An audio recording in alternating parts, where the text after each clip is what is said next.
Defense Secretary Pete Hegseth is pushing back against an intelligence assessment that U.S. strikes on Iranian nuclear facilities only marginally set back that country's nuclear program.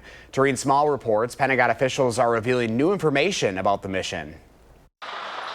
As a fragile ceasefire between Israel and Iran continues to hold, President Trump created the conditions to end the war. Defense Secretary Pete Hegseth forcefully pressed the case Thursday that U.S. strikes on Iranian nuclear sites got the job done. You want to call it destroyed, you want to call it defeated, you want to call it obliterated, choose your word.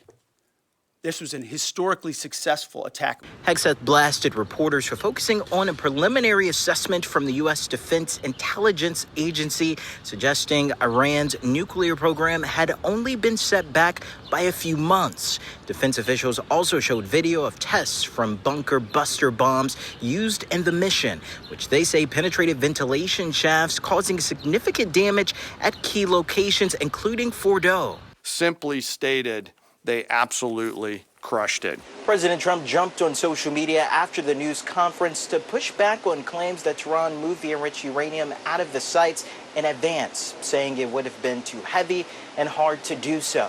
In a recorded video, Iran's supreme leader downplayed the U.S. strikes and warned against any further U.S. attacks. We're going to talk to them next week with Iran.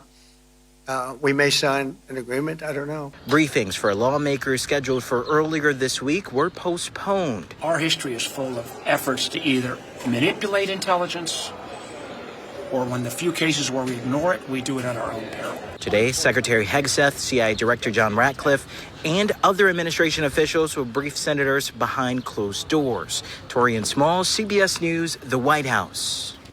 On Wednesday, the White House press secretary told reporters she believes the leak of the initial assessment of the U.S. strikes in Iran was illegal. She says the FBI is investigating.